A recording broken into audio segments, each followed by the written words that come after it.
The rain in Chicago didn't fall, it punished. It slicked the pavement of the Gold Coast in a deceptive shimmer, reflecting the neon hum of the city's nightlife. For Elena, 24 was supposed to feel like a threshold. Instead, it felt like a drowning. She stood outside the jazz club, the hem of her silk slip dress darkening as it soaked up the gutter water. Her friends were still inside, lost to the rhythm of brass and cheap gin, but Elena had reached her limit. The psychological weight of the day, a failed interview, a strained call from her mother, and the hollow realization that her life was a series of safe, stagnant choices had left her raw.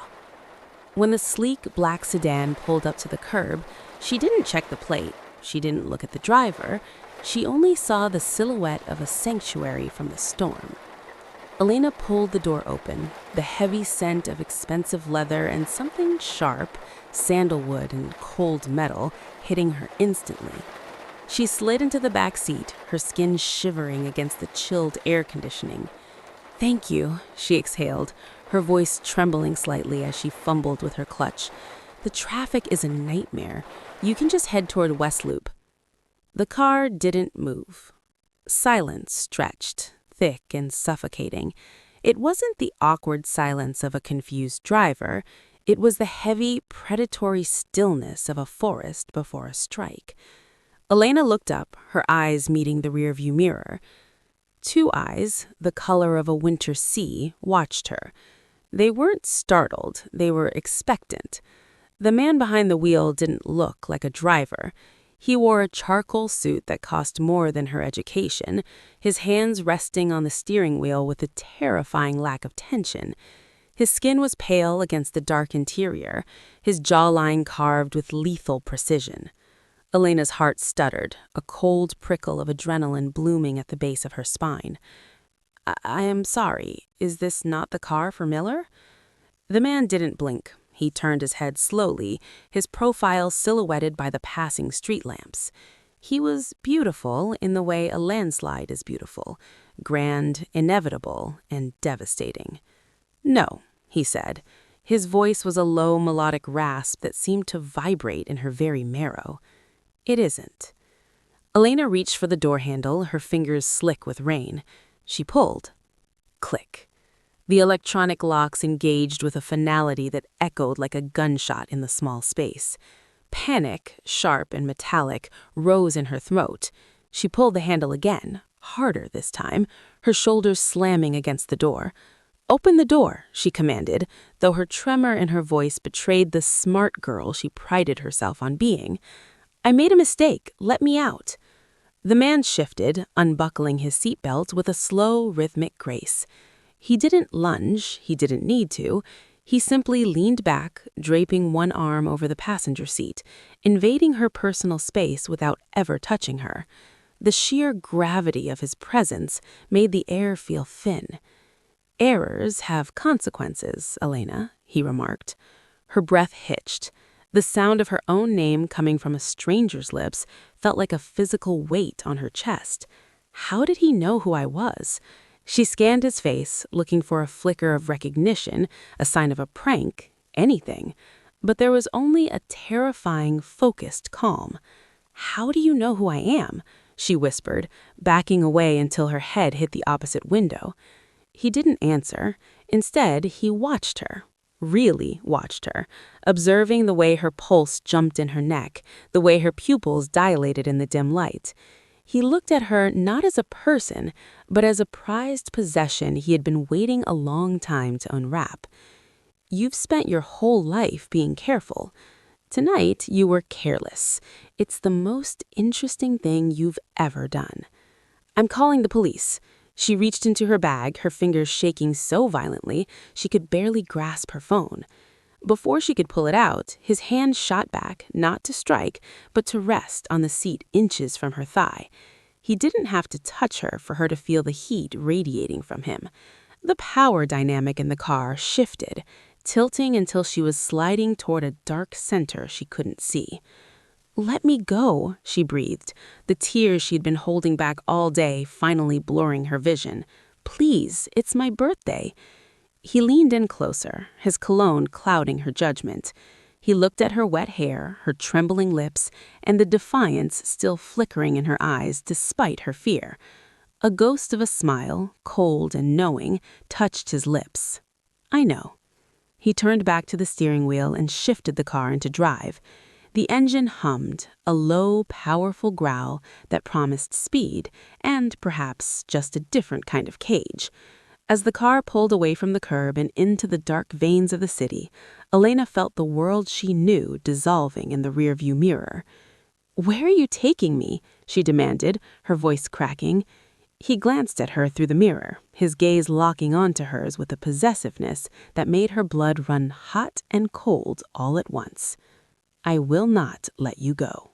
The city outside the tinted windows began to blur into a streak of charcoal and neon.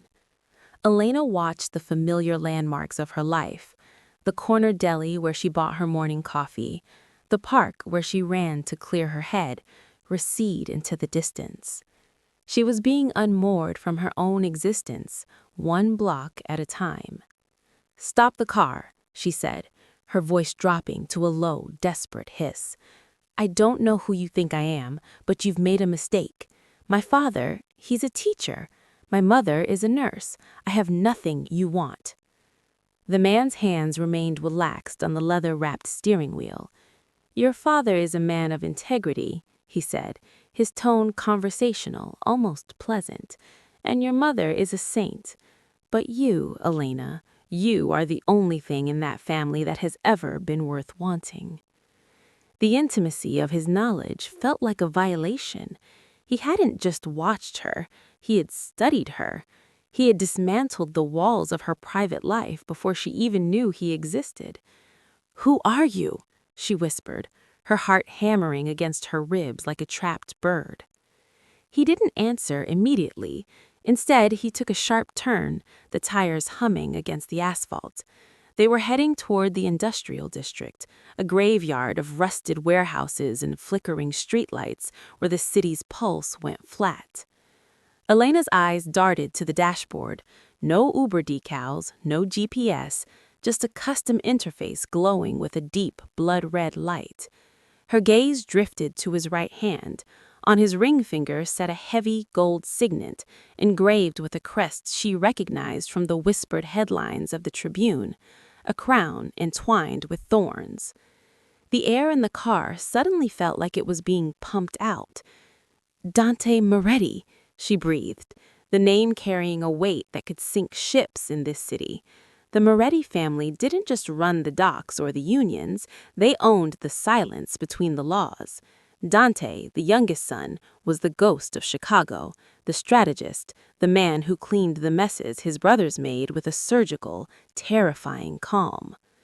"You read the papers," Dante remarked, his eyes meeting hers in the mirror. "A smart girl. I've always admired that about you." "You've been following me," she accused, the fear starting to transmute into a jagged, sharp-edged anger. "For how long?" "Long enough to know you're bored. Long enough to know that when you look in the mirror, you're tired of the girl who always says please and thank you. You want to be seen, Elena, truly seen." "Not by a murderer," she snapped. The man pulled the car into a gravel lot behind an abandoned shipyard. The engine cut out, and the silence that followed was deafening. He turned in his seat, his massive frame casting a shadow that seemed to swallow her whole. In the dim light, the scars on his knuckles were visible, faint, silver reminders of a life she couldn't comprehend. "I haven't murdered anyone tonight," he said softly. He leaned over the console, his face inches from hers. Her breath hitched. She could smell him, the cedar wood, the expensive tobacco, and the cold metallic scent of the rain clinging to his coat. Her mind told her to scream, to claw at his eyes, to fight until her nails broke, but her body was traitorous. A strange, dark heat coiled in her stomach, a primitive reaction to the sheer, unadulterated power he radiated. It was a dangerous attraction, a moth to flame instinct that terrified her more than his reputation. "Who are you?" she asked, her heart trembling. "Why me? There are 1,000 women in this city, women who would want this. Why take me?" Dante reached out. His fingers were cold as they brushed a damp strand of hair away from her face. He didn't grab her. He barely touched her, but the contact felt like an electric shock. His thumb traced the line of her jaw, lingering on the pulse point at her throat.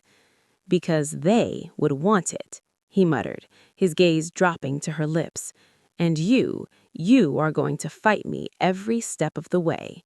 I want to watch you realize that you belong in the dark just as much as I do." He withdrew his hand, the loss of contact leaving her skin tingling. He reached for the glove compartment and pulled out a small velvet box. He tossed it into her lap. "Happy birthday, Elena." She stared at the box, her fingers hovering over the lid. "I don't want anything from you." "Open it," he commanded.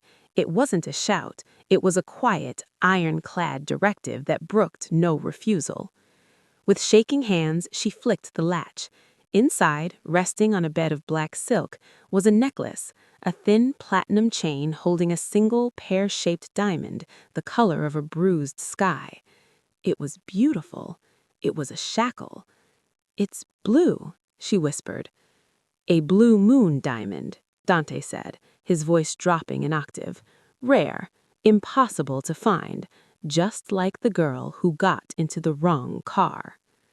He put the car back into gear and began to drive toward the outskirts of the city, toward the heights where the mansions hid behind iron gates and secrets.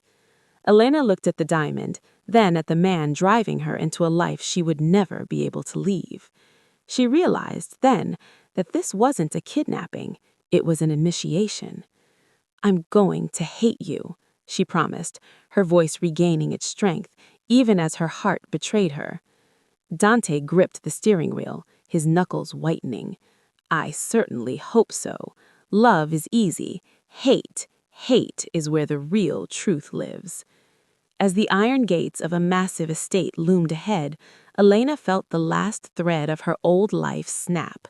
She was no longer a student, a daughter, or a girl celebrating 24 years of safety.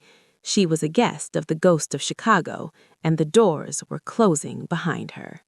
The gates of the Moretti estate didn't just close, they sealed. The heavy iron bars hissed into place with a hydraulic finality that made Elena's stomach drop. The driveway was a winding ribbon of crushed white stone, illuminated by low-voltage lamps that cast long, skeletal shadows across the manicured grounds. This wasn't a home. It was a fortress disguised as a palace. Dante killed the engine in front of a sprawling limestone mansion. The silence that followed was heavy, punctuated only by the rhythmic tink, tink, tink of the cooling metal beneath the hood. "Out," he said. He didn't wait for her. He stepped out into the rain, which had slowed to a predatory drizzle. Elena hesitated, her fingers white-knuckled around the velvet box in her lap. She looked at the door handle. It was unlocked now, a silent taunt. She could run, but into what? The dark woods surrounding the estate? The armed men she could see standing like statues near the perimeter? She stepped out, the gravel crunching under her heels. The cold air hit her bare shoulders, making her shiver. Dante was already at the top of the wide stone steps, his back to her. He didn't look back to see if she was following. He knew she had no choice. Inside, the foyer was a cathedral of marble and shadow. A crystal chandelier hung from the ceiling, but its light was dimmed, casting the room in a hazy amber glow. The air smelled of beeswax and old money. Dante. A man emerged from the shadows of a side hallway. He was older, his face mapped with the scars of a life spent in the trenches of the underworld. He wore a holster over his dress shirt, the black grip of a handgun peeking out. He looked at Elena with a clinical, chilling indifference. "The shipment from the docks was light, boss." His voice like grinding stones. "Enzo was waiting in the cellar. He says he doesn't know where the rest is." Dante didn't break his stride. He shed his overcoat, handing it to a silent servant who appeared from the gloom. Enzo is lying. He's always been a better actor than a soldier. Elena stood frozen by the door, the blue moon diamond still clutched in her hand. "What are you doing?" she asked, her voice echoing in the vast space. Dante stopped. He turned slowly, his eyes tracking over her, from her damp hair to the way her chest heaved with shallow breaths. "I'm working, Elena. You should go upstairs, third door on the left. There are clothes, a bath. Stay there." "I'm not a dog you can just kennel," she snapped, the fear in her chest sharpening into a desperate, foolhardy defiance. "You kidnapped me. You can't just walk away to go hurt someone." Dante walked toward her. His movements were predatory, a slow glide that forced her to look up as he entered her space. He stopped close enough that she could see the flecks of gold in his icy irises. He reached out, his hand wrapping firmly but not cruelly around the nape of her neck. His thumb rested just behind her ear, a gesture that was terrifyingly intimate. "You wanted to see the man behind the name," he whispered, his breath warm against her cold skin. "Do you really want to see him, Elena? Or do you want to keep pretending I'm just a bad dream you'll wake up from?" "I want to go home," she choked out. "This is your home now." He leaned down, his lips brushing the shell of her ear. "If you want to play the hero, follow me. But remember, once you see what I am, you can never unsee it. The smart girl dies tonight." He released her and turned toward a heavy oak door that led to the basement. He didn't look back. Elena's heart was a drum in her ears. Every instinct screamed at her to run up those stairs, to lock herself in a room and pray for morning. But her curiosity, the dark, hungry part of her he had identified in the car, pulled her forward. She wanted to know the truth of the man who had claimed her.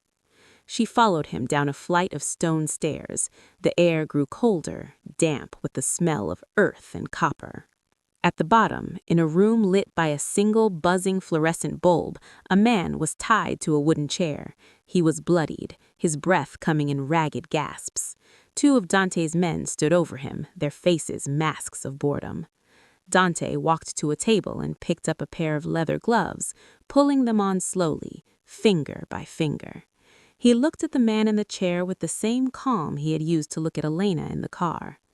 "Enzo," Dante said softly, "you're making this very difficult for me, and I've had a very long night." I don't know anything, Dante. I swear," the man sobbed. Dante didn't yell. He didn't lose his temper. He simply leaned in and whispered something Elena couldn't hear. Then, with a sudden blurred motion, he struck. The sound of bone hitting bone echoed through the room, a wet, sickening thud. Elena gasped, her hand flying to her mouth. She backed away, her heels clicking against the stone. Dante turned his head, his gaze finding hers. There was a smear of blood on his cheek, a stark contrast to his pale skin. He didn't look ashamed. He looked complete. "Go upstairs, Elena," he said, his voice as steady as a heartbeat. "Before I decide you need a lesson in loyalty, too." The attraction she had felt in the car vanished, replaced by a visceral, bone-deep terror. This wasn't a romance. This was a nightmare crafted in silk and blood. She turned and fled, her silk dress fluttering behind her like a white flag of surrender as she scrambled back toward the light. She reached the room he had designated, a lavish suite of velvet and gold, and slammed the door, locking it. She leaned against the wood, gasping for air, her mind reeling. She looked down at her hand. She was still holding the diamond. It sparkled in the lamplight, beautiful and cold, just like the man downstairs. Then she heard it, a soft click. She turned. The door across the room, the one leading to a private balcony, was standing slightly ajar. A breeze stirred the heavy curtains, and on the nightstand, next to a bottle of vintage wine, sat a single handwritten note in elegant, precise script. "Don't try the windows. I like you better when you're breathing." The suite was a masterpiece of psychological warfare. Elena stood in the center of the room, her breath hitching as she scanned the perimeter. It was vast, draped in heavy silks of emerald and charcoal, smelling faintly of jasmine and expensive floor wax. It was the kind of room that whispered of comfort while shouting of confinement. She walked to the armoire, her fingers trembling as she pulled open the carved oak doors. Her breath caught. Inside, rows of clothes hung in a perfect gradient of silk, cashmere, and lace. They weren't just random garments. They were her size. There were sweaters in the exact shade of cream she favored, and dresses that mirrored the silhouette of the one currently ruined by rain on her back. He hadn't just watched her, he had catalogued her. God, she whispered, the word lost in the thick carpet. The level of obsession required to curate this space was staggering. It wasn't a guest room, it was a habitat designed for a captured creature. She retreated to the bathroom, desperate to wash the scent of the basement, the copper tang of Enzel's blood off her skin. The tub was a clawfoot basin of white porcelain. On the vanity sat an array of oils and soaps. She reached for a bottle only to freeze. It was the specific niche brand of lavender honey wash she bought from a small boutique in the West Loop. A sob threatened to break from her throat. The intimacy of it was more terrifying than the violence downstairs. Violence was a language she understood. It was blunt and ugly. This was surgical. This was Dante Moretti reaching into her brain and pulling out the pieces of her identity to decorate her cage. She stripped off the damp silk dress, letting it fall in a sodden heap.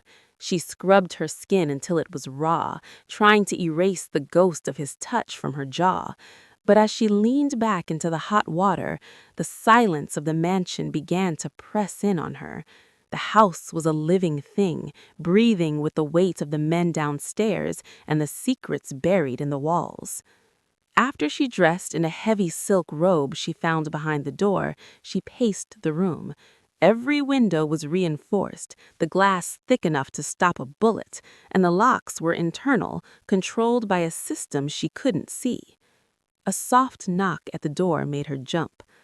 "Come in," she said, her voice sounding small. It wasn't Dante.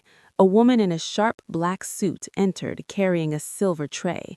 Her face was a mask of professional neutrality, though her eyes, dark and sharp, lingered on the blue moon diamond Elena had left on the nightstand.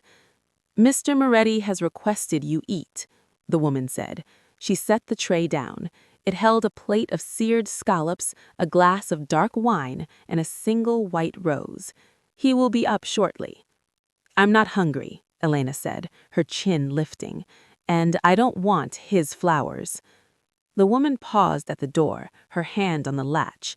"In this house, what you want is irrelevant, Elena. What you need is to stay on his good side. Enzo didn't, and they're currently scrubbing him off the cellar floor." The door clicked shut. Elena stared at the food. Her stomach churned, but the hunger was a sharp, grounding pain. She forced herself to eat a single scallop, the flavor rich and buttery, mocking her situation. She was a captive in a gilded cage, being fattened up for a predator who spoke in whispers and killed with a calm hand. She didn't have to wait long. The lock turned with a heavy thrum. Dante entered. He had changed his shirt. The blood-spattered white linen was gone, replaced with a black turtleneck that made him look even more like a shadow come to life. He looked tired, but the intensity in his eyes hadn't dimmed. It had sharpened. He walked to the nightstand and picked up the diamond necklace. He didn't look at her, but he knew exactly where she was standing by the window. "You didn't put it on," he remarked. "I told you I don't want it." It wasn't a gift, Elena. It was a marker. He walked toward her, the distance between them shrinking until she was backed against the reinforced glass. He held up the necklace, the blue stone catching the moonlight. "Put it on, or I'll do it for you." "Why are you doing this?" she whispered, her hands curling into fisted symbols of a resistance she wasn't sure she could maintain. Dante stepped into her personal space, the heat from his body cutting through the silk of her robe. He didn't touch her, but he leaned down until his forehead almost brushed hers. I want the only thing in this world that isn't for sale. Your soul, Elena. I want to see it break, and then I want to see it heal in my image. He reached around her neck. His fingers were warm this time, calloused and steady. He fastened the clasp of the necklace with a click that felt like a collar being locked. His hands lingered on her shoulders, his thumbs tracing the line of her collarbone. The attraction hit her again, unbidden, shameful, and violent. She hated him for the blood on his hands, and yet the way he looked at her made her feel more alive than she had in 24 years of safety. It was a psychological trap, a Stockholm-laced fever dream she couldn't wake up from. "You're a monster," she breathed. "I am," he agreed, his voice a low, dark honey. He tilted her chin up, forcing her to look into the abyss of his eyes. "But I'm your monster now. Sleep well, Elena. Tomorrow we begin your education." He turned and left, the door locking behind him. Elena sank to the floor, her fingers clutching the cold diamond at her throat. She looked out at the dark woods, the realization finally sinking in. She wasn't just a prisoner, she was a project. The sun didn't rise over the Moretti estate. It bled. A pale, anemic gold filtered through the heavy curtains, illuminating the dust motes dancing in the air of Elena's gilded cage. She hadn't slept. Every creak of the floorboards, every distant slam of a car door in the driveway had been a jolt of electricity to her overwrought nerves. She stood before the floor-to-length mirror, the blue moon diamond resting against her collarbone like a cold, judgmental eye. She had dressed in a charcoal silk blouse and tailored trousers from the armoire, clothes that made her feel armored, even if the armor was made of thread. The door chimes signaled his arrival. Dante didn't wait for an invitation. He stepped inside, carrying a leather folder and 2 cups of black coffee. He looked impeccable, his dark hair swept back, his presence radiating a quiet, terrifying vitality that seemed to suck the oxygen out of the room. "Drink," he said, setting a cup on the vanity. "We have a long day." "I'm not going anywhere with you," Elena said, her voice raspy from disuse. Dante leaned against the doorframe, crossing his arms. He watched her with a clinical fascination, as if he were studying a rare specimen under a microscope. "You think staying in this room is a choice? It's a delay, and I don't like delays." He walked toward her, his footsteps silent on the plush rug. He held out the leather folder. "Open it." Elena hesitated, then took the file. Inside were photographs. They weren't of her. They were of a man she recognized, a city councilman named Holloway, a man known for his tough-on-crime rhetoric. In the photos, he was handing a thick envelope to a man with a scarred neck. "Blackmail?" she whispered, looking up at Dante. "Leverage," Dante corrected. "Holloway is voting on a redevelopment project for the docks tomorrow. He's leaning the wrong way. I need him to remember who his friends are." "What does this have to do with me?" Dante stepped into her space. His scent, sandalwood and expensive rain, enveloped her. He reached out, his thumb tracing the line of her lower lip, a gesture that was both a caress and a threat. "I'm going to take you to a brunch. A very public, very polite brunch. You will sit next to Holloway's wife. You will be charming. You will be the beautiful, intelligent woman I know you are. And if I don't, then Holloway's son, who is currently at a boarding school in Switzerland, will find himself in a very unfortunate accident." The air in Elena's lungs turned to lead. "You're a monster," she breathed, the words a familiar refrain. We established that last night, Dante said, his voice dropping to a low melodic vibration. The question is, Elena, are you going to be the girl who lets a child suffer to keep her hands clean, or are you going to help me? He was playing with her morality, twisting it like a blade. He knew her intelligence was her pride, and he was weaponizing it against her conscience. It was a psychological trap. To save a life, she had to become his accomplice. I hate you, she said, her eyes burning with a mixture of fury and a dark, unwanted heat. The proximity of him, the way his gaze never left hers, made her skin feel too tight for her body. Hate is a powerful motivator, Dante murmured. He leaned down, his lips inches from her ear. Use it. Put on your best smile. Show them what it looks like when the ghost finally finds his queen. The drive to the city was a masterclass in tension. Dante didn't speak, but his hand rested on the gearshift, occasionally brushing her knee as he changed speeds. Every touch felt like a brand. Elena watched the world outside, people walking dogs, couples holding hands, and felt like a ghost haunting her own life. The brunch was held at a private club overlooking the lake. The room was filled with the elite of Chicago, politicians, CEOs, old money. Dante moved through the crowd like a predator in a tuxedo, and Elena was the trophy on his arm. His hand was possessive on the small of her back, a constant reminder of who owned her. She sat next to Mrs. Holloway, a woman with brittle hair and a nervous laugh. As they spoke of charities and garden galas, Elena felt a sick sense of power. She had the folder's secrets in her mind. She looked at Dante across the table. He was watching her, a ghost of a smirk on his lips. He was enjoying this, the way she was effortlessly fitting into his world, the way her intelligence was serving his darkness. When the meal ended, Dante led her to the balcony. The wind off Lake Michigan whipped her hair across her face. You did well, he said, standing behind her.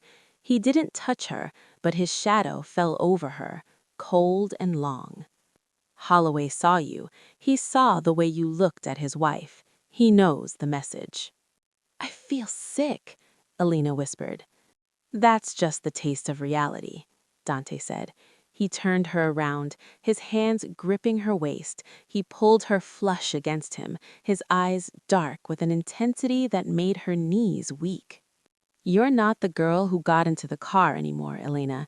You've tasted the blood. You've played the game. I want to go back, she cried, her hands bunching in the fabric of his jacket. Your life was a lie, he growled, his face descending toward her, his breath ghosting over her lips, leaving her desperate for a contact she should have loathed. He let her go, the sudden coldness of the wind hitting her like a slap. We're going home. The game has only just begun. As they walked back to the car, Elena saw a man in the shadows of the hallway, a man with a camera. Dante didn't stop him. He wanted the world to see her.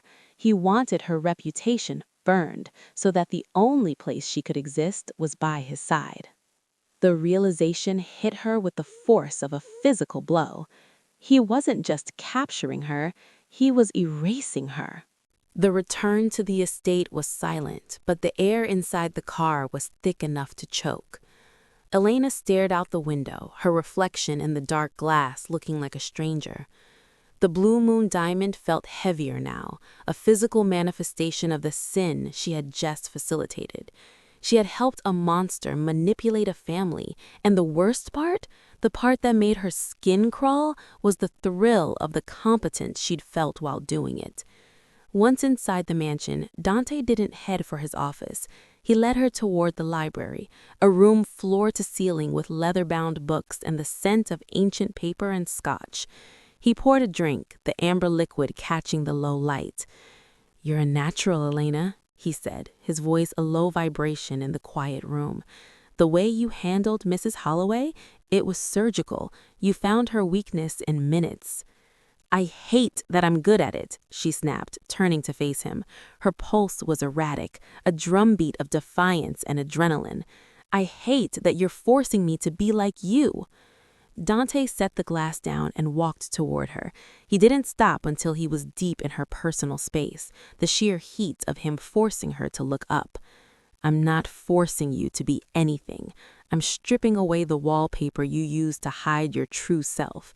You've always been a shark, Elena. You just preferred to stay in the shallow water." "That's a lie." "Is it?" He reached out, his hand sliding into her hair, his fingers tangling in the silk strands at the nape of her neck. He tilted her head back, exposing the vulnerability of her throat. "Then why is your heart racing? Why aren't you looking away?" "Because I'm looking for a way to kill you," she breathed, though her body betrayed her as she leaned instinctively into his touch. Dante's eyes darkened, a flash of something raw and predatory crossing his features. "Good. Use that. Give me everything you have." He pulled her closer, his other hand splaying across the small of her back, crushing her silk blouse against his chest. The contact was electric, a violent spark that bridged the gap between their mutual hatred and the terrifying strength in his arms. Elena pushed against his chest, her hands bunching in his shirt, but the gesture was half-hearted. She was drowning in the intensity of him, her curiosity finally overriding her fear. "Why me, Dante? Not the smart girl excuse, not the boredom. Why did you pick my car? Why did you wait for me?" Dante's grip tightened for a fraction of a second. His calm facade didn't break, but a hairline fracture appeared in his expression. He looked at her, really looked at her, and for the first time, she saw a flicker of something that wasn't dominance. It was a hunger so profound, it looked like pain. "I didn't pick you at random," he whispered. He released her so suddenly she almost stumbled. He walked to a locked cabinet behind his desk, pulled a small key from his pocket, and opened a drawer. He took out a photograph and tossed it onto the desk. Elena walked forward, her legs feeling like lead. She looked down. The photo was old, the edges yellowed. It showed a young Dante, perhaps 19, standing in a rain-slicked alleyway. Next to him was a girl. She was laughing, her head thrown back, a distinctive birthmark visible on her collarbone, the exact same shape as the one Elena had. But it wasn't just the birthmark. The girl looked like a mirror image of Elena, perhaps a few years older, with the same defiant spark in her eyes. "Who is she?" Elena whispered, her voice trembling. "My sister, Sophia," Dante said, his voice flat, stripped of its usual melodic silk. "She was the only person in this family who saw me for what I was and didn't look away. She was the one who taught me that the dark isn't something to fear, it's something to own." "Where is she?" Dante turned to the window, his silhouette stark against the moonlight. "She's dead, 10 years ago. A rival family thought they could break my father by taking his heart. They were wrong. They only created a ghost." He turned back to her, and the look in his eyes made her blood cold. It wasn't love. It wasn't even grief. It was an obsession that had fermented over a decade. "You're not her, Elena. I know that," he said, walking back toward her with a slow, deliberate pace. "But you have her fire. You have her mind. And this time, no one is taking what belongs to me." The realization hit Elena like a physical blow. She wasn't a project. She was a replacement. She was a ghost being summoned to fill a void in a man who had lost no soul left to give. The attraction she had felt moments ago turned to ash in her mouth. "You're insane," she whispered, backing away toward the door. Dante didn't follow. He simply picked up his glass and took a slow sip, his gaze locked on hers. "Insanity is doing the same thing and expecting a different result. I'm doing something very different. I'm keeping you." She turned and ran, her heels clicking frantically on the marble floors as she fled back to her room. She slammed the door and locked it, her breath coming in ragged gasps. She looked at the blue moon diamond in the mirror and realized it wasn't just a shackle, it was a tribute. As she sat on the edge of the bed, the silence of the house felt louder than ever. She knew now that there was no game to win. There was only a man who had lost everything and a woman who was being forced to pay the debt. A soft scratching sound came from the balcony door. Elena froze. She walked slowly toward the glass, her heart in her throat. Sitting on the threshold was a small silver key, and beneath it, a note in a different handwriting, shaky, hurried. He's distracted. Midnight. The east wall has a blind spot. The silver key felt like a shard of ice in Elena's palm. She stared at the note, the frantic scrawl, a stark contrast to Dante's pulled architectural script. A blind spot, a chance. But in this house, hope felt like a specialized form of torture. She waited until the mansion settled into its midnight rhythm, a symphony of muffled footsteps, distant security hums, and the pervasive chill of stone. Dressed in the darkest silk she could find, she slipped onto the balcony. The air was thick with the scent of damp earth and pine. The east wall was a fortress of ivy and limestone. Following the note's cryptic direction, she moved through the shadows of the topiary garden, her heart a frantic percussion against her ribs. She reached the designated spot, a narrow gap behind a marble fountain where the security cameras rhythmically panned away, leaving a 3-second window of darkness. "You're late." The voice was a jagged whisper. Elena spun around, her back hitting the cold stone of the wall. Emerging from the gloom was the woman who had brought her the silver tray, the one with the sharp, clinical eyes. "You," Elena breathed. "Why are you helping me?" The woman stepped closer, the moonlight catching the silver of a small cross around her neck. "My name is Maria. I was Sophia's maid.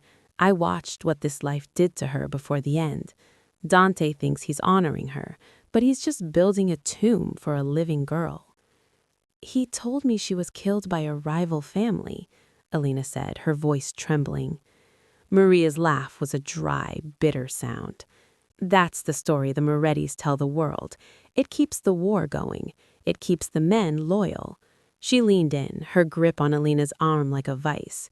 "Sophia didn't die in a crossfire, Elena. She died because she tried to leave. She chose a man outside the family, and when Dante found out, the protection he offered her became her cage.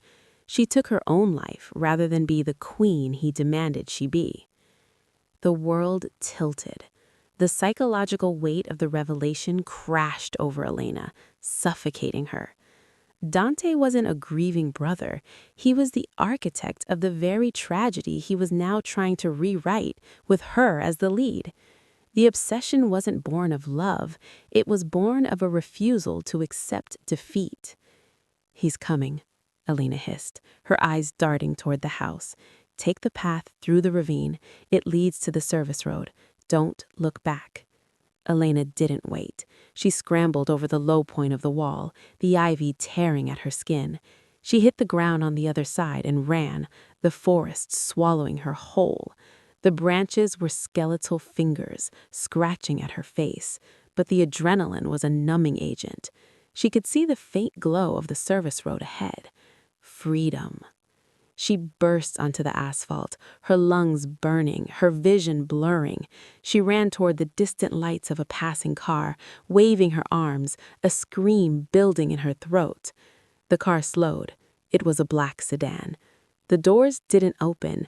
The window rolled down with a slow, mechanical whine.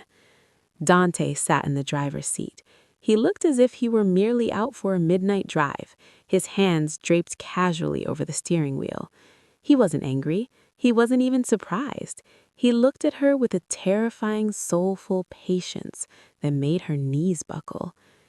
"The east wall is a bit cliché, don't you think?" he asked softly. Elena backed away, her breath coming in ragged gasps. "You lied. Sophia didn't die for you. She died because of you." Dante's expression didn't change, but his eyes seemed to go deeper, darker, two pits of endless winter. He turned off the engine, and the silence of the woods rushed in to fill the space. He stepped out of the car, his movements fluid and predatory. Maria always did have a flair for the dramatic, he said, walking toward her. She thinks she's saving you, but she's just making the transition more painful. Stay away from me, Elena screamed, stumbling back into the dirt at the edge of the road. Dante stopped. He didn't lunge. He simply stood there, a silhouette of absolute power against the moon. You found the secret, Elena. Congratulations. Most people die before they get that far. But you're different. You're going to understand why I did it. I will never understand you. You already do, he countered, his voice a low, seductive rasp. You felt it in the library, that pull. The dark recognized the dark, Elena. You can run to the end of the earth, but you'll still be carrying the piece of me I put inside you tonight. He reached into his pocket and pulled out a small device, a remote. With a click, the blue moon diamond around her neck began to pulse with a faint, rhythmic blue light, a tracking signal. I let you run so you would realize there's nowhere to go, Elena. The world is small, but my world is whatever I want it to be, and right now, I want you in the car. The psychological break was complete. Elena looked at the road, then at the man who had turned her life into a ghost story. She realized then that Maria hadn't been an ally. She had been a test, a game designed to prove that her will was nothing compared to his reach. She stood up, the dirt clinging to her silk clothes, her spirit fractured, but her mind sharpening into something cold and lethal. If she couldn't escape the monster, she would have to become the thing the monster feared most. She walked to the car and opened the door herself. I'm going to destroy you, Dante, her voice as steady as his. Dante smiled, a real smile this time, sharp and beautiful. I certainly hope you try. The air in the mansion had changed. It no longer felt like a prison. It felt like a tomb where the ghost had finally decided to haunt the living. Dante had returned Elena to her suite, but he hadn't locked the door. It was the ultimate psychological flex. The door was open because he knew she had realized there was nowhere left to run. Elena sat at the vanity, staring at her reflection. She looked different. The soft edges of the girl who lived for safe choices had been ground away, leaving behind something jagged and bright. She picked up a pair of silver shears from the vanity set and with a steady hand shept off a long lock of her hair, leaving it jagged and frayed. She wasn't Sophia, and she was going to make sure he never forgot it. She waited until she heard the heavy, rhythmic tread of his boots in the hallway. Dante entered, his presence preceding him like a cold front. He stopped when he saw her, the shorn hair, the dirt still streaked across her cheek, and the blue moon diamond glowing with the malevolent light around her neck. You're making a mess of yourself, he said, his voice a low rumble. I'm making myself real, Elena countered. She stood up, the silk of her robe whispering against her skin. She walked toward him, stopping so close she could feel the heat of his anger radiating off his skin. You want Sophia? Sophia is dead. She took her own life to get away from you. Every time you look at me, I want you to see the woman who hates you enough to do the same. Dante's hand shot out, his fingers threading through her shortened hair, forcing her head back. His eyes were turbulent, the winter sea in them churning with a dark, possessive fury. You think death is an escape? In my world, I own the memories too. I will keep you alive just to watch you try to break. You're obsessed, she breathed, her hand coming up to rest on his chest, over his heart. It was beating fast, a jagged, uneven rhythm that betrayed his calm facade. You don't want a queen, Dante. You want a mirror. You want someone to tell you that you aren't the monster that killed your sister. His grip tightened, his knuckles whitening. For a second, she thought he might actually snap. The air between them was thick with a dangerous, polarized attraction, the urge to destroy and the urge to devour. "I didn't kill her," he hissed, his face inches from hers. "Your love did," she whispered, "and now it's coming from me." Dante let out a low, guttural sound and crushed his mouth against hers. It wasn't a kiss. It was a reclamation. It tasted of scotch, iron, and a desperate, starving need. It was violent and demanding, a physical manifestation of his obsession.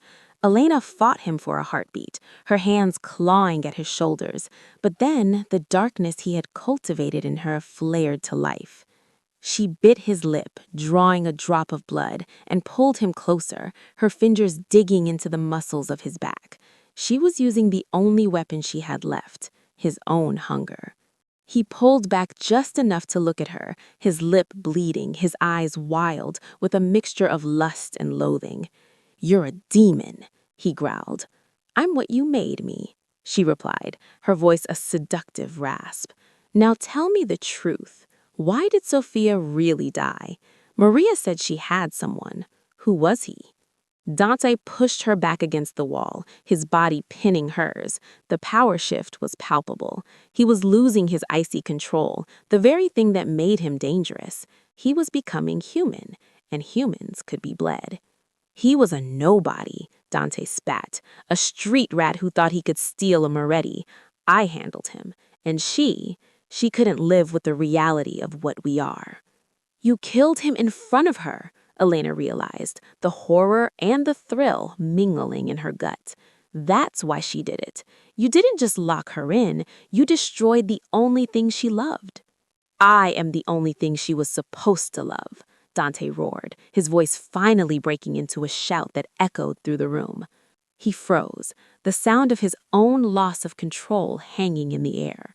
He looked at Elena, and for a fleeting second, she saw the boy in the alleyway, broken, lonely, and terrified of the dark. Then the mask slammed back into place, harder and colder than before. He stepped away, adjusting his sleeves with trembling fingers. "You've had your fun for one night, Elena, but don't mistake my interest for weakness. I don't need you to love me. I just need you to be here." "I'll never be here for you, Dante," I said, watching him from the shadows of the wall. "I'll be the ghost that reminds you of what you lost every single day." Dante walked to the door, his silhouette tall and imposing once more. He paused, his hand on the frame. "Then we'll be ghosts together, because tomorrow you're marrying me." He stepped out, and the lock turned with a sound like a guillotine. Elena sank to the floor, the diamond cold against her skin. He had escalated the game to the ultimate level, a marriage, a permanent legal and spiritual binding to a man who lived in the blood and the dark. She looked at her hands. They were shaking, but not from fear. They were shaking with the realization that she was starting to enjoy the war. The wedding gown was a shroud of white lace and lies. It sat on a headless mannequin in the center of the room, shimmering under the dim light like salts on a fresh wound. Dante had sent it without a word, a silent command that the transition from captive to queen was non-negotiable. Elena stood by the balcony, watching the horizon. The sky was the color of a fresh bruise, purple and heavy with an impending storm. The mansion was a beehive of activity. She could hear the muffled sounds of florists and security detail moving through the halls, preparing for a union that was essentially a coronation of her captivity. "You look like you're planning a funeral," a voice whispered. Elena didn't turn. She knew the cadence of Maria's voice now, the sound of a woman who had seen too many girls disappear into the Moretti shadows. "Is there a difference?" Elena asked, her voice hollow. Maria moved into the room, her footsteps silent. She didn't approach the dress. Instead, she slid a small, cold object into Elena's hand. It was a burner phone, its screen glowing with a single unsent text. "The gate is open at 2 a.m. One chance." "It's not from me," Maria said, her eyes fixed on the door.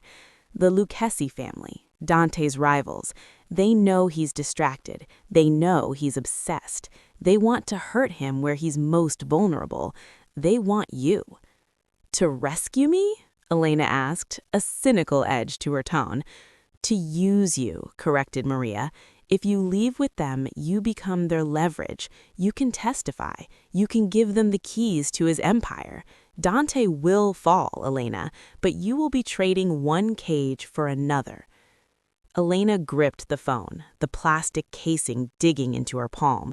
The choice was a razor's edge. Stay and marry the man who had dismantled her life, or run into the arms of his enemies and become the spark that burned Chicago to the ground. What happens to Dante if I go? Elena whispered. The Lucchesis don't take prisoners, they take trophies.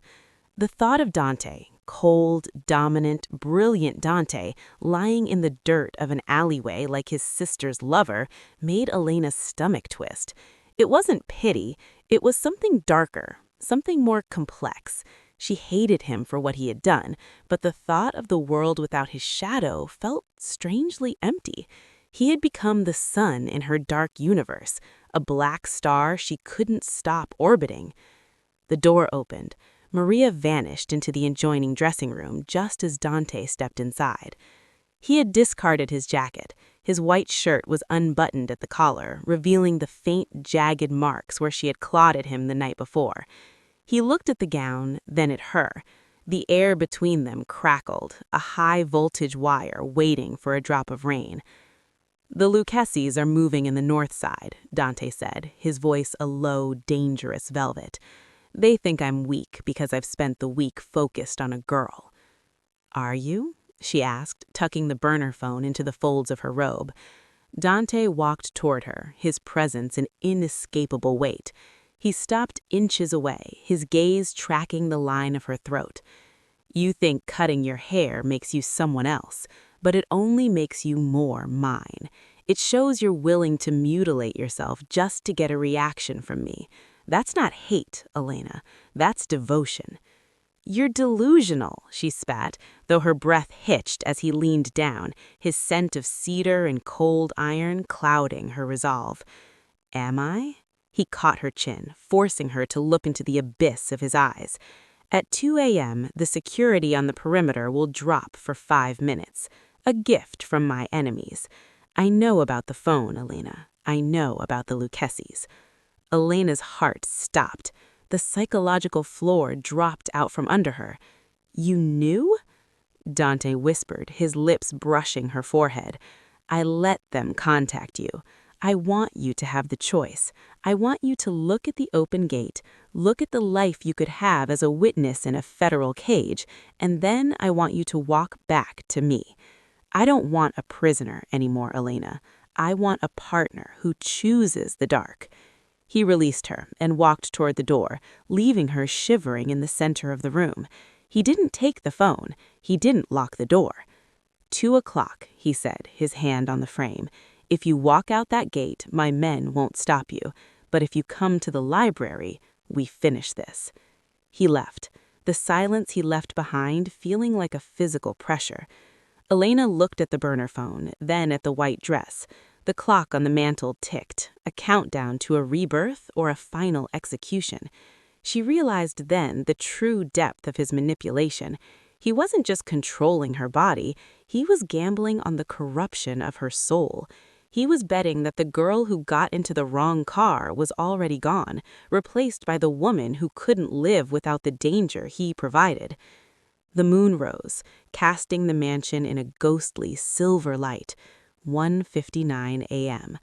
Elena stood at the threshold of the balcony, the wind whipping her hair. She looked toward the east wall where the gate stood open, a dark mouth promising a different kind of ending. Then she looked toward the hall that led to the library. She felt the weight of the blue moon diamond at her throat. It wasn't cold anymore. It felt like a part of her skin. She turned away from the gate. The library was a tomb of amber light and heavy silence. The scent of burning cedar and expensive scotch hung in the air, thick enough to taste. Dante sat in the oversized leather chair behind his mahogany desk, a glass of dark liquid in his hand. He didn't look up when the heavy oak door creaked open. He didn't have to. He knew the vibration of her step, the specific rhythm of her breath. Elena stood in the doorway, the white lace of the wedding gown trailing behind her like a fallen cloud. She had put it on, not as a sign of submission, but as a battle uniform. The jagged ends of her hair framed her face, making her eyes look unnervingly bright, like stars reflected in a deep, dark well. "The gate is closed," she said, her voice steady, stripped of the girl she used to be. Dante finally looked up. The firelight played across the sharp planes of his face, highlighting the primal satisfaction in his gaze. He set his glass down with a soft clink that sounded final. "You chose the monster," he remarked, his voice a low melodic rasp. "I chose the truth," Elena corrected, walking toward him. The silk and lace hissed against the Persian rug. She stopped at the edge of his desk, leaning over it until she was deep in his personal space. "The girl you kidnapped would have run. She would have taken the Lucchese's hand and spent her life hiding in a witness protection program, jumping at every shadow. But she's dead, Dante. You killed her in that cellar. You buried her at the brunch." Dante stood up slowly, his massive frame looming over her. He didn't reach for her yet. He savored the distance, the psychological tension stretching between them like a wire about to snap. "And who is standing in front of me now? The woman who knows that the only thing more dangerous than being your enemy is being your equal." Elena reached out, her fingers grazing the lapel of his black suit before sliding up to his throat. She felt the heavy thrum of his pulse beneath his skin, a frantic, violent beat that contradicted his outward calm. "I'm not Sophia, Dante. I'm not going to break, and I'm certainly not going to die for you. I'm going to rule with you." A dark, genuine laugh escaped his throat, a sound of pure, unadulterated relief and terrifying pride. He moved with the speed of a strike, his hands catching her waist and lifting her onto the edge of his desk. Books slid to the floor, forgotten, as he stepped between her knees, pinning her against the high back of his chair. "I've spent 10 years looking for a soul that could survive mine. I thought I had to build one. But you were always there, weren't you? Just waiting for the right wrong car." "Don't mistake this for love," she breathed, her hands tangling in his hair, pulling him closer until their foreheads touched. "This is a pact. You give me the world you've built, and I give you the only person who will never be afraid of you." "A fair trade," Dante murmured. He leaned down, his kiss no longer a reclamation, but a collision. It was a dark, desperate union, tasting of salt and the iron-tinged power they both craved. In his arms, Elena felt the last of her old morality dissolve, replaced by a cold, glittering clarity. The world outside the estate, the laws, the safety, the boring, predictable sun, didn't matter anymore. There was only this room, this man, and the beautiful, bloody future they were about to create. Dante pulled back, his eyes searching hers, finding only the reflection of his own obsession. He reached for a small, sharp blade on his desk, a silver letter opener with a raven's head handle. He took her hand, his gaze never leaving hers. "A Moretti wedding isn't about vows, Elena. It's about blood." He made a shallow, quick nick on his palm, then hers. When he pressed their hands together, the heat was visceral, a binding that went deeper than any law. Elena didn't flinch. She watched the red droplets stain the white lace of her sleeve, a perfect crimson ruin. "To the ghost," she whispered. "To the queen," he replied. Outside, the storm finally broke. Thunder shook the foundations of the mansion, and rain lashed against the windows, trying to get in. But inside, the darkness was complete, and for the first time in her life, Elena wasn't afraid of the shadows. She was the one casting them.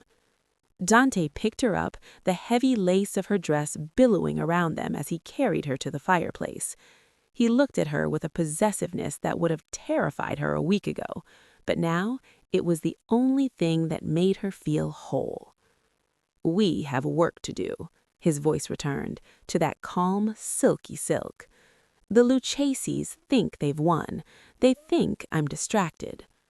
Elena leaned her head against his shoulder, her fingers tracing the blue moon diamond that sparkled with a renewed predatory light. "Then let's show them what happens when you wake a ghost." The story of the girl who got into the wrong car ended there. In its place, a new legend began, one written in silk, secrets, and the kind of love that only survives in the dark.